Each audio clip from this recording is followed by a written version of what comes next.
Live call पे कहता है कि मेरे सामने मरो आज या इतने पैसे दो, नहीं तो मैं तुम्हारी अभी वीडियो अपलोड करने लगा हूँ। क्या वीडियो थी उसके पास उसकी नाजेबा कुछ वीडियोस थी, कुछ तस्वीरें थी। उसने सामने मोबाइल रखवा के और वीडियो कॉल पे उसने सुसाइड करवाई है।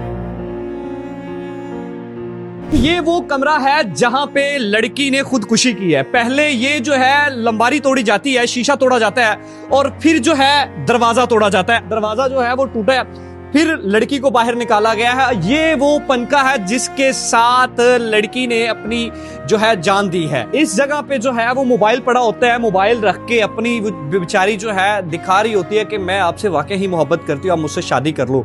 वो इतना दरिंदा सफाक था कि उसने बच्ची की एक भी नहीं सुनी। यहाँ पे मोबाइल पड़ा होता है, फिर जब मौत के घाट उतरती है फिर वो शैतान जो कॉल बंद कर देता है। ये दरवाजा जो आप खिड़की दिखाएं ये टूटती है और ये सामान भी अभी पड़ा हुआ है। ये देखें जरा, ये दरवाजे की जो है वो हैंडल ही आप देख रहे हैं ना, ये पड़ा हुआ है। लड़की का भाई हमारे साथ मौजूद है, इनसे बात करते हैं कि भाई ये सारा मामला पेश कैसे हुआ, मैंने सुसाइड क्यों किया है? वो उसको ब्लैकमेल किया गया, हैरेसमेंट किया गया, उसको इतना टॉर्चर, ज़हनी अजियत दी गई है और बाकायदा उसको सुसाइड करवाई गई है। कौन था वो जालिम जिसने सुसाइड करवाई? ये बिल्कुल हमारे हमसाए हैं सामने। आमिर शमशाद उस लड़के का नाम है, उसके वालिद का नाम शम्मे खां है, शमशाद उर्फ शमशाद। 2 माह पहले मेरी वालदा को पता चलता है इस बारे में। मेरी वही बहन मेरी वालदा को बताती है कि मेरे साथ ये मामला हुआ और इसने मुझे हरासमेंट करना शुरू किया और ब्लैकमेल कर रहा और मुझसे इतने इतने पैसे मांग रहा है। मेरी वालदा उसके वालिद को एक दफ़ा बुलाती हैं, उसकी मिन्नतें करती हैं, उनके पाँव में बैठ के मिन्नतें करती हैं कि हमसे रिश्ता ले लो, आपका बेटा अगर बाज नहीं आ रहा तो हमसे रिश्ता ले लो। तो कहता है कि नहीं, मेरी बरादरी इस चीज़ को एक्सेप्ट नहीं करेगी। फिर कहता है कि नहीं जी, मेरा बेटा ज़िद्दी है, वो अपनी मर्ज़ी करके रहेगा, उसकी मर्ज़ी है। और तीसरी दफ़ा फिर मेरी बहन उनके घर जाती है, उससे मिन्नतें करके आती है। चौथी दफ़ा मेरा बहनोई जो सबसे बड़ा, उसको अपने पास उसके वालिद को बुला के, लड़के को बुला के उसकी मिन्नतें करता है, लेकिन उनके यही एक बयान था कि आप लड़के को फैर मार दो, हम कुछ नहीं करेंगे। ये देखिए, इस तरह के बयानात जो है ना वो आप इस तरफ लेके जाते हैं कि उनकी अकड़ कितनी थी और उनका असर रसूख किस तरह का होगा। जो एक बाप अपने बेटे के लिए इस तरह के बयान दे रहा है तो उसका क्या हिसाब होगा। उसके बाद जो है मेरी बहन को वो और ज़्यादा टॉर्चर करना शुरू हो जाता है और ज़हनी अजियत देना शुरू हो जाता है। उसको लाइव कॉल पे कहता है कि मेरे सामने मरो आज या इतने पैसे दो, नहीं तो मैं तुम्हारी अभी वीडियो अपलोड करने लगा हूँ। क्या वीडियो थी उसके पास उसकी नाजेबा कुछ वीडियोस थी, कुछ तस्वीरें थी जो उसने गन पॉइंट पे उसकी बनाई हुई थी और इसी घर में बनाई थी उसने। और वो उसने सामने मोबाइल रखवा के और वीडियो कॉल पे उसने सुसाइड करवाई है। देखिए, 10 मिनट का एक वक्फा होता है, 10 मिनट उसको लगे होंगे हैं कपड़ा बांधने में भी, 10 मिनट उसको लटकने में भी लगे होंगे, 10 मिनट उसको जान निकलने में भी लगे होंगे। आप इस टाइम को नोट करें ना तो बहुत ज़्यादा टाइम बनता है। और उसको अगर वो बचाना चाहता तो ये बिल्कुल 1-2 कदम पे घर है उसका, वो आ सके बचा सकता था। साथ ही दुकान है जहाँ पे वो काम करता है, वो आ सकता था, लेकिन उसने बचाने की कोशिश क्यों करनी थी? क्योंकि वो खुद चाहता था कि इसकी मौत हो, ये मर जाए। जो मैंने इसके साथ किया है या तस्वीरें वीडियो हैं वो मैं जैसे मर्जी करूं। अभी जो है आपको कैसे पता चलता है? और उस टाइम घर में कोई नहीं होता जब बहन सुसाइड कर रही होती है? घर में मेरी 2 बहनें और मौजूद होती हैं, एक मेरी भांजी मौजूद होती है। मैं पिछले 5 दिन से लाहौर था। मेरी वालदा जो हैं वो 1 दिन पहले इसकी मेडिसिन लेके आती हैं कसूर से और दूसरे दिन वो मेरे पास अपनी मेडिसिन लेने के लिए आती हैं। और उन्होंने मुझे वहाँ पे रोका होता है कि मैं कल आ रही हूँ तो मेरी मेडिसिन लेके हम डॉक्टर को चेक करवा के फिर वापस आएंगे। 1 बजे के करीब हमें घर से कॉल आती है कि बरीरा ने सुसाइड कर ली है।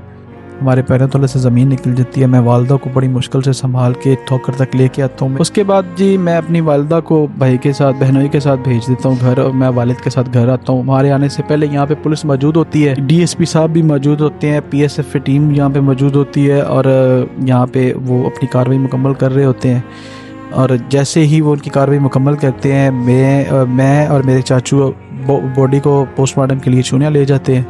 और मेरे वालिद जो हैं वो थाने अभी गए नहीं है और वहाँ पे क्या देखते हैं, पहले वहाँ पे मुलज़म के वालिद और उसका वकील, और बल्कि उसका वकील नाना भी है उसका, वो वहाँ पे मौजूद होते हैं और बयान हल्फी लिखा होता है और उस पर साइन करवाते हैं। देखें, अगर उनके दिल में कोई चोर था तो वो पहले वहाँ पे मौजूद थे। इस चीज़ के गवाह SHO साहब भी हैं, वहाँ की पुलिस भी गवाह है कि वो ऑलरेडी वहाँ पे मौजूद थे। फिर मेरे मोहल्ले से मेरे पीछे कोई भी नहीं आया चुनिया अस्पताल में। इनका आने का मकसद क्या था मुझे ये नहीं समझ आई। ये भी इनसे पूछने वाली बात है ये और इनका वकील, इनके भाई, इसका उस लड़के का भाई, मुलज़म का भाई, मुलज़म का वालिद, मुलज़म का नाना, साथ में वो वकील भी है, वो उनका वहाँ पे आने का मकसद क्या था? सिर्फ इनके ही दिल में हमदर्दी थी हमारे लिए, मोहल्ले में किसी और के दिल में हमदर्दी ना आई। ये इतनी हमदर्दी वो हमें कुछ ज़रूरत से ज़्यादा समझ नहीं आई। फिर जब हम घर आते हैं, वापस आते हैं, तो हमारे सामने मेरी बहन का मोबाइल आता है और उसके अंदर जब सारी चीज़ें देखी जाती हैं, सारे मैसेजेस देखे जाते हैं, और फिर उसके बाद हमने एक्शन लेते हैं कि हमने एफआईआर देनी है और दे के रहेंगे। नहीं, पुलिस ने पुलिस पेज पे लगाया हुआ था कि 15 पे कॉल जाती है कि हमारी बेटी ने सुसाइड कर लिया है, तो फिर उसके बाद वो एफआईआर दर्ज हो जाती है 322 की मेरा ख्याल होती है 376/322 की। हाँ, तो फिर उसके बाद आप लोग एफआईआर का अंदराज कैसे करवाते हैं 302 का? 302 का अभी अंदराज हुआ नहीं है, लेकिन हमारी कोशिश है कि 302 के अंदराज हो, और इंशाल्लाह मेरी कोशिश है कि इंशाल्लाह इसको 302 में इंशाल्लाह आज़ाद करवाऊं। दूसरा ये है कि जैसे ही ये मामला मतलब पुलिस के कस्टडी में जाता है, आप देखें वो लोग इतनी कोशिश किए ना, आखिर उनका असर रसूख था तो उन्होंने हमारी एफआईआर रोकी रखी, 3 दिन तक हमारी एफआईआर ना हुई। लेकिन जो हमारे डीपीओ साहब हैं, उन्होंने हमें अपने पास मतलब मदऊ किया, और उसके बाद हमारी उन्होंने दादरसी की। दादरसी के बाद उन्होंने खुद एक्शन लिया और एसएचओ साहब को मुतहर्रिक किया कि वो इस केस को खुद हैंडल करे। अभी हमारे जो एसएचओ अदरीस चदर साहब जो हैं, वो हमारे केस को खुद देख रहे हैं और हमारे साथ ताउन कर रहे हैं।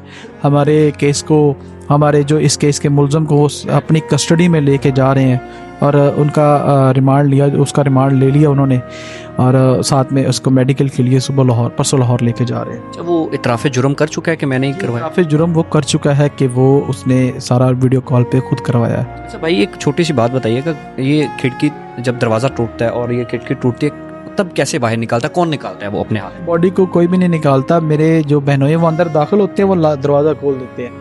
जैसे ही दरवाज़ा खुलता है, उधर से मेरी जो बहन है उससे बर्दाश्त नहीं होता, वो आके इसको काट के नीचे बेड पे लिटा देती है।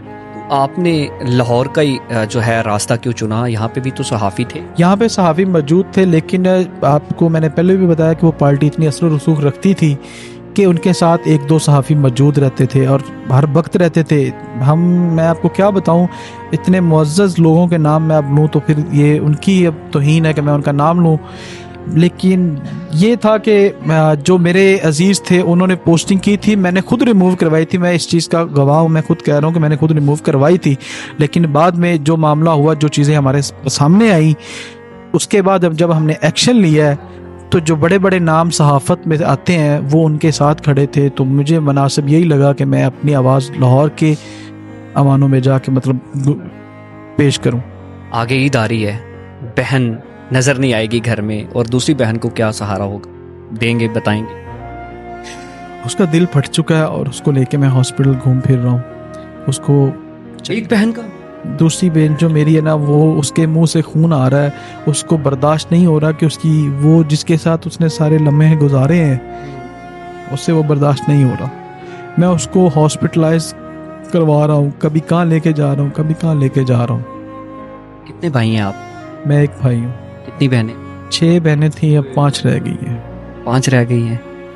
नाजरीन, 6 बहनों का एक लौता भाई, अब 5 रह गई हैं। और ये देख लें किस कदर बेचारा रो रो के बुरा हाल कर बैठा है। और ये आप लोग सुन रहे हैं ना कि यहाँ के सहाफ़ी भी उनके साथ मिले हुए हैं, वो खबर नहीं लगा सके। इसी से अपने मेज़बान फैज़ान को दीजिए इजाज़त। अल्लाह हाफ़िज़।